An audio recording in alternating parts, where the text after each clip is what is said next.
Pope Leo XIV paused in front of the papal robes. His eyes fell on the red stole of the four evangelists that Francis had chosen not to wear. For a moment, his hand trembled visibly as if suspended between two worlds. But when he finally took it between his fingers, his lips moved in silent prayer as a lone tear rolled down his cheek. Lord, may I honor both the tradition and the renewal that your church needs. I, Guard Tingler, a witness to this sacred moment, saw a man facing not only the choice of clothing, but also the definition of the path the church would follow in the coming years. Before continuing, subscribe to the Sentinel of Faith channel right now and let us know in the comments which country you're watching from to be part of this unique testimony. The news had spread through Rome like wildfire. Abemus Papam. White smoke rose over the Vatican as the bells of St. Peter's rang out in jubilation. But within the sacred walls, away from the cameras and the crowd, an intimate and deeply symbolic ritual was taking place. As a Swiss guard assigned to the Hall of Tears that historic afternoon, it was my privilege and responsibility to silently witness the moment when Cardinal Prebaz would visibly transform into Pope Leo XIV, the Hall of Tears. Few places in the Vatican are as charged with emotion as this small room attached to the Sistine Chapel. Its name is no coincidence. Here, since the 15th century, newly elected popes have experienced the weight of their new mission, and many have been unable to hold back their tears at the immensity of the responsibility they had just accepted.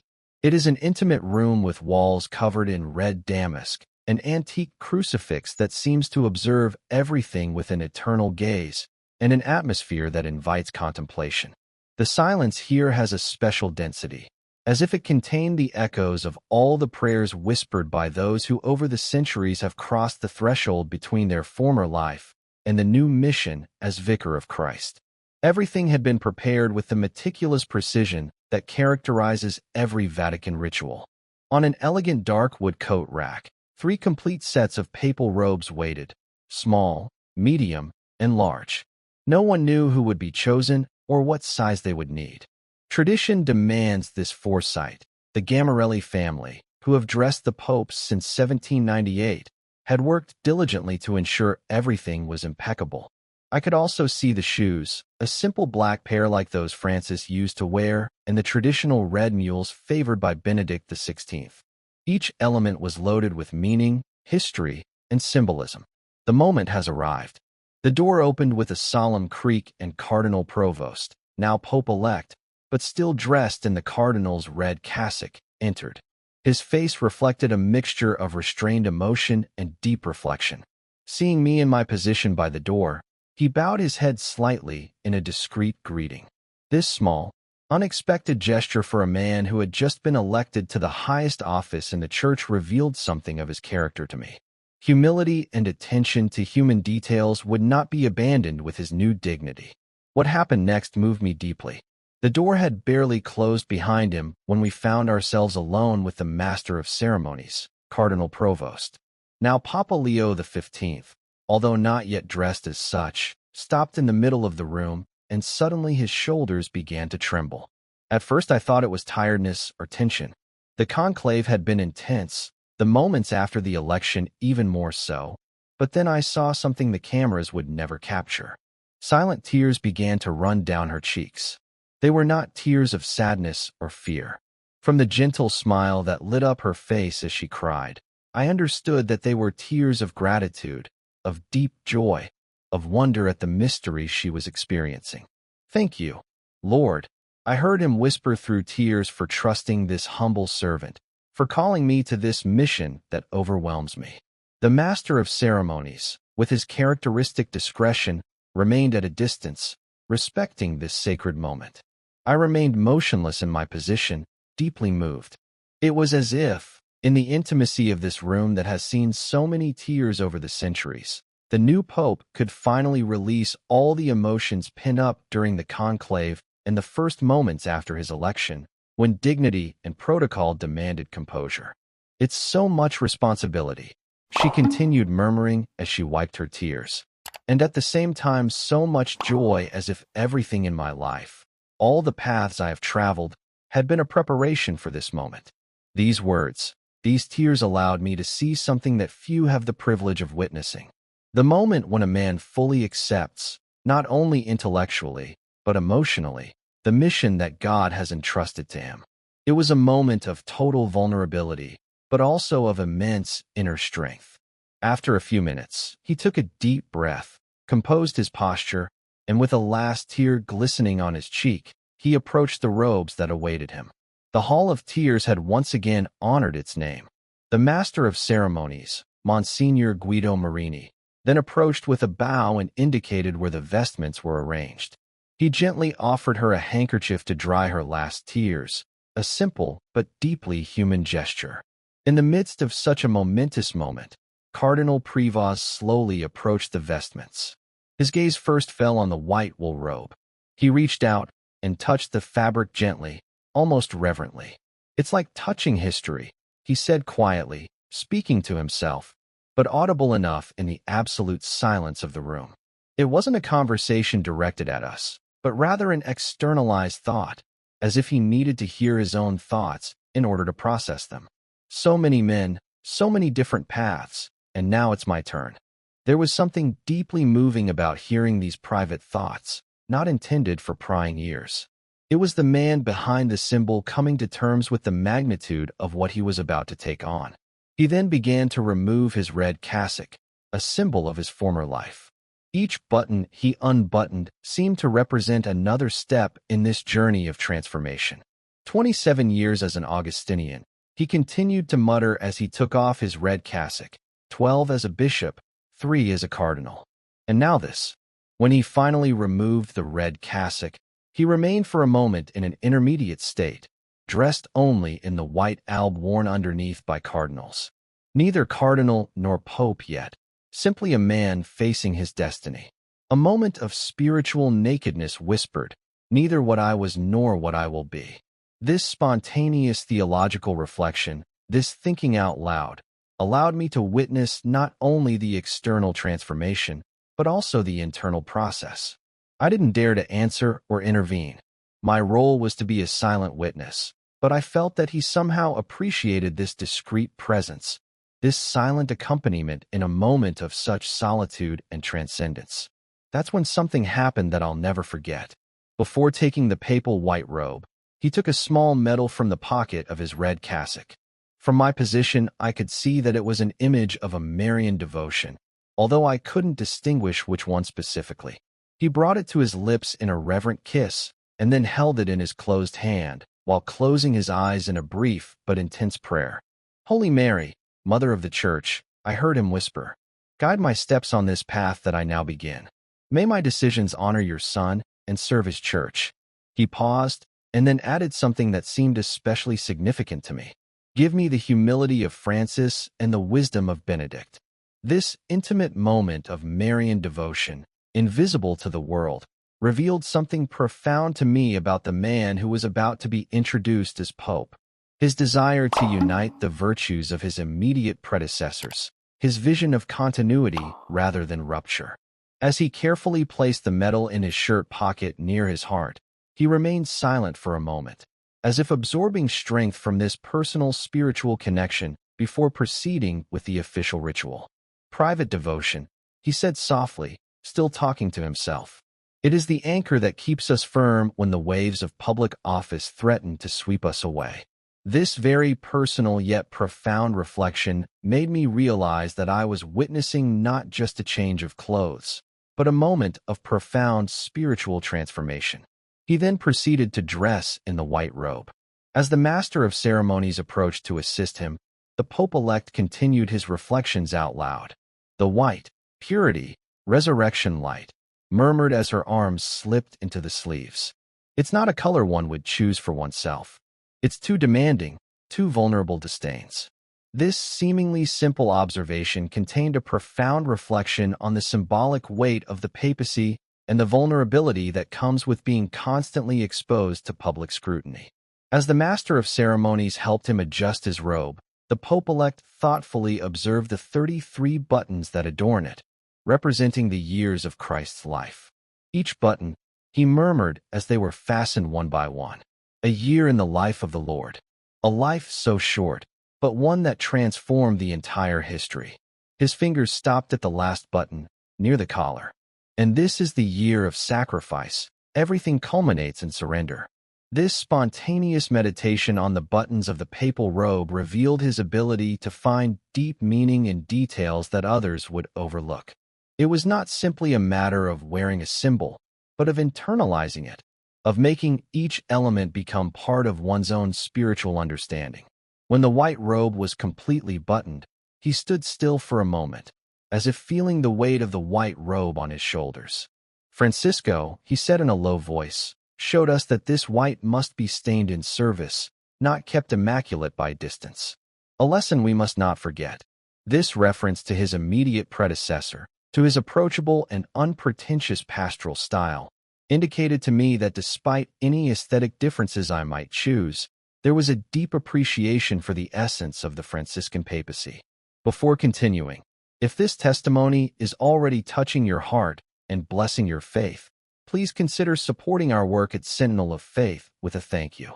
It's that button with a heart and a $sign down here. Any amount helps us a lot. But just by continuing to see us up to this point, you already support us enormously. But it was when it came time to choose the stole that I witnessed the decision that would reveal the most about his vision for the papacy.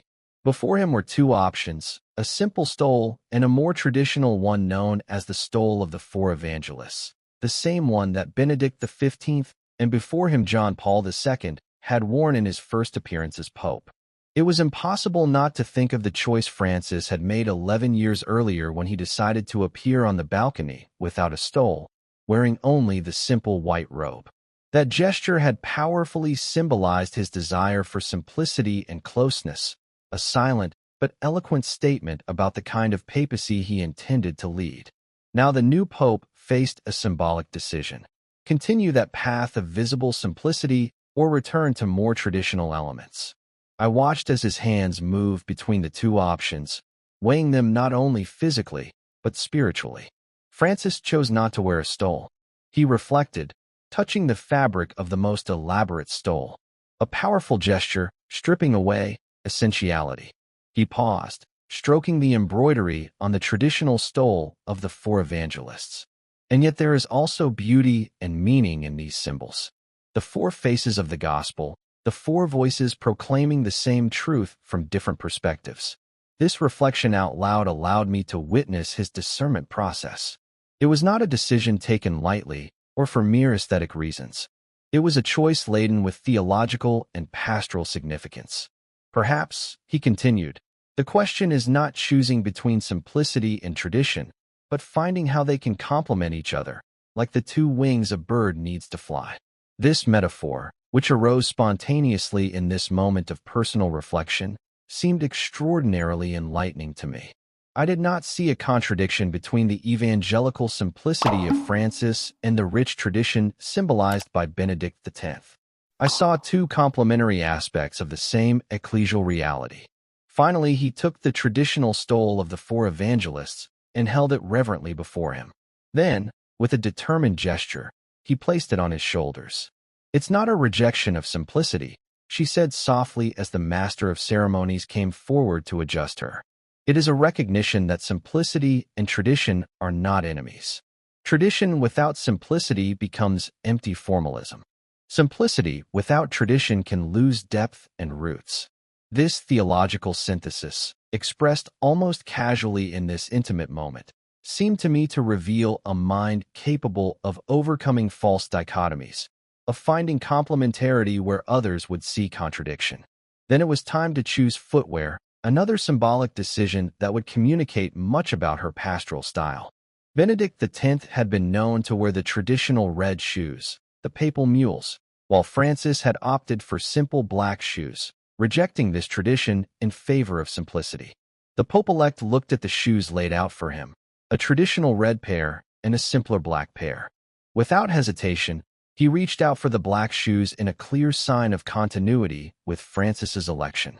In this, he said, as he took them, Francis showed us a path that he wished to continue. The fisherman's shoes must be prepared to walk on the outskirts, on dusty paths, not just on polished marble. As he put them on, he continued his reflection. Red has its beauty and its meaning, the color of the martyrdom of the blood shed by Christ. But black has his own eloquence. It is the color of discreet service, of daily work, of closeness to ordinary people. This clear and decisive choice contrasted with the more nuanced reflection on the stole. He indicated to me that his pontificate would be neither a simple continuation of Francis' style, nor a complete return to earlier forms. It would be a personal and thoughtful integration of various elements, chosen not for their appearance, but for their meaning. A pope is not defined by the color of his shoes, he added as he stood up, but by the footprints he leaves on the path of the church and in the hearts of the faithful. This phrase, spoken almost casually, had the depth and clarity that I imagined would characterize many of his future homilies. He was a man of powerful imagery and precise theological syntheses. The final moment of the dress came with the choice of the crucifix. Here, too, the Pope-elect was faced with a symbolic decision. Francis had chosen to keep his personal silver crucifix simple and austere, rejecting more ornate options. The new Pope had several options, from pectoral crosses made with precious stones to simpler models. He took a moment to examine them all, holding each one reverently, as if assessing not only its appearance, but its meaning. The crucified Christ murmured as he examined them, "The center of everything. If we lose sight of this, everything else loses meaning." Finally, his choice was a silver crucifix, of traditional but sober design, combining dignity with austerity. It was not as simple as Francisco's, but neither was it as ornate as some historical models. "This one," she said as she reverently kissed it before putting it on, "because it reminds me that beauty and simplicity are not incompatible. The cross is the simplest and at the same time the most profound symbol. It does not need excessive embellishment, but neither should it lose its dignity as a central sign of our faith." This choice, like the previous ones, seemed to reflect his vision of balance, of integration between different values that may seem in tension, but which in reality complement each other. As he put on the crucifix, I noticed him discreetly touching the pocket where he had kept the Marian medal, as if making sure it was still there close to his heart. This small gesture reminded me that beneath the official and visible symbols remained a personal and intimate devotion that would accompany him in his ministry. "Public symbols are important," he said, as if catching my eye, though he wasn't really addressing me. "But equally important are those small personal anchors that keep us connected to our particular faith story, to our roots." This reflection on the importance of maintaining a personal identity and a private spirituality, even within the very public and symbolic role of the papacy, struck me as profoundly humane and wise. Once fully dressed as Pope, he stood in front of the mirror in the corner of the room. For the first time since his election, he saw himself in his new visual identity. He was no longer Cardinal Provost. He was Pope Leo XIV. His face reflected a mixture of astonishment and solemnity as he gazed at his image. The transformation was complete, at least externally. The white of the robe, the red of the stole, the crucifix on his chest. Each element contributed to this new identity that he now had to assume. "It's strange," he said softly, looking at his reflection. "The man is the same, but the symbol has changed completely." He remained like that for several seconds in silence, as if processing the transformation. Then, in a deeply human gesture, he closed his eyes and sighed. When he opened them again, his gaze had changed. There was a new determination in her, a serenity that had not been present before. "It's as if the clothes complete something," he reflected. "It is not I who carry them, but they who support me. They represent something much bigger than me." This observation revealed a deep understanding of the symbolic role he was now assuming. It was not about vanity or pomp, but about becoming a visible sign of a spiritual reality that transcended him as an individual. "Clothes change," he continued, "but the mission is the same since Peter. To be a shepherd, to be a bridge, to be a servant of God's servants." The master of ceremonies nodded approvingly. "Each pope expresses this eternal mission with his unique charisma, Holy Father." Like a symphony, Pope Leo XIV replied thoughtfully. "Different instruments, different tones, but one melody." Francisco reminded us of the beauty of simple notes. Benedict, the harmonic depth. Juan Pablo Segi, the strength of the crescents. And now it's my turn to add my small contribution to that great composition. This musical metaphor, which emerged spontaneously in this moment of reflection, perfectly captured his vision of continuity and complementarity. He did not see previous papacies as paths to be rejected or slavishly imitated, but as distinct voices within the same great symphony of faith. As the master of ceremonies made the final adjustments to his attire, the Pope turned and looked directly at me. For a moment I thought he was going to ask me something, but he just held my gaze for a few seconds. "You have seen many popes pass through this room," he finally remarked, not exactly addressing me as if in a conversation, but almost as if continuing his reflection aloud, somehow including me in it, each with his own style, his fears, his hopes. It wasn't a question, but a reflection, so I simply nodded respectfully, maintaining my role as silent witness. "I wonder what they would think if they could speak," he continued with a gentle smile. "They would probably say, 'Don't worry so much about how you look, worry about how you serve.'" This ability to put himself into perspective, to not take himself too seriously, even in a moment of such solemnity, seemed revealing to me. He was not a man absorbed by the grandeur of his office, but someone capable of viewing himself and his mission with a mixture of reverence and down-to-earth humility. "First impressions are important," he continued, looking back at himself in the mirror. "But what really matters is what comes next. Vestments communicate something in the first few minutes. Service communicates for years." This distinction between the immediate impact of symbols and the lasting witness of service struck me as profoundly evangelical. It was evident that although he paid attention to the symbols and their meaning, he did not lose sight of the fact that they were only the beginning, not the end, of his mission. Time was pressing. Soon he would have to present himself to the world from the loggia of St. Peter. The master of ceremonies gently reminded him that they should be heading there now. "The crowd is waiting for the Holy Father, and the cardinals are gathered to receive him." The Pope nodded, but before leaving, he paused for a moment longer. He closed his eyes and again touched the pocket where he kept his Marian medal. His lips moved in a final silent prayer. "Lord," I heard him whisper, "not my words, but yours. Not my face, but yours that they see. May these garments not separate me from the people, but remind them of whom I represent." When he opened his eyes, his face reflected a peace I had not seen before. The internal transformation seemed to have been completed along with the external. "Come," he said in a firm voice. "The church awaits." Before leaving, he turned to me one last time. "Pray for me," he asked me simply. It wasn't a cliché or a cliché.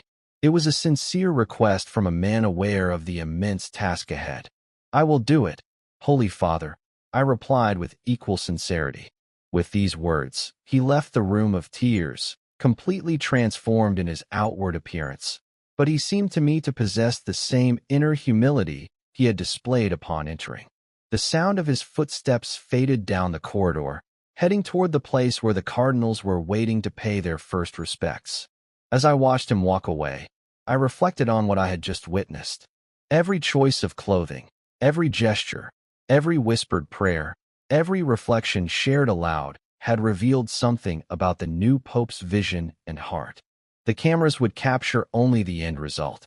A Pope dressed in the traditional white robe, the red stole that Francis had omitted, and the simple black shoes that his predecessor had preferred. They would see a combination of elements that suggested both continuity and subtle changes, but not they would see the inner process, the prayers, the reflections, the intentions behind each choice. They would not grasp the Marian medal hidden near his heart, nor hear his words about being two wings to fly or about the symphony of different papacies, contributing to the same eternal melody. They would not witness the tears of joy and gratitude that gave new meaning to the name of that room, tears that revealed a grateful and humble heart before the immensity of the mission received. What I witnessed in the room of tears was much more than a simple change of clothes. It was a moment of profound spiritual transformation, a man accepting not only new clothes, but a new identity and mission. And in each choice, each gesture, each word, I could glimpse something of the vision that would guide his pontificate. A pope's sartorial choices may seem like superficial details to some, but for those of us who understand the language of symbols, they are profound revelations of a pastoral and theological vision. The new pope had chosen a path of balance, honoring the evangelical simplicity that Francis had so embodied. Powerfully, symbolized by the simple black shoes he chose to keep while recovering elements of the Church's rich liturgical and symbolic tradition, such as the stole of the four evangelists. It was not a rupture, but rather a complementary continuity. As he himself had said, the Church needs both, the radicality of the gospel and the depth of tradition. And at the center of it all, invisible to the cameras, but real, those of us who were present. A personal Marian devotion that seemed to be a spiritual anchor for him amidst the immensity of his new mission. The next day, while on guard duty at the Apostolic Palace, I continued to reflect on those intimate moments I had witnessed. I then understood the true privilege of serving as a Swiss Guard. It's not just about protecting the Pope, but about being a silent witness to the humanity behind the symbol, the inner struggle, the outward appearance, the personal faith that sustains the universal pastor. The clothes had changed. Certain traditional symbols had returned while other gestures of simplicity remained. But the spirit that animated these elections was the same that has guided the Church since its beginning. Finding the balance between fidelity to tradition and openness to renewal, like the two wings a bird needs to fly. What does this search for balance between tradition and renewal mean to you? Do you think external forms like clothing are important in the life of faith, or are they just superficial details? Share your thoughts in the comments and subscribe to Message from the Pope to join a community that values these living traditions at the heart of the Church.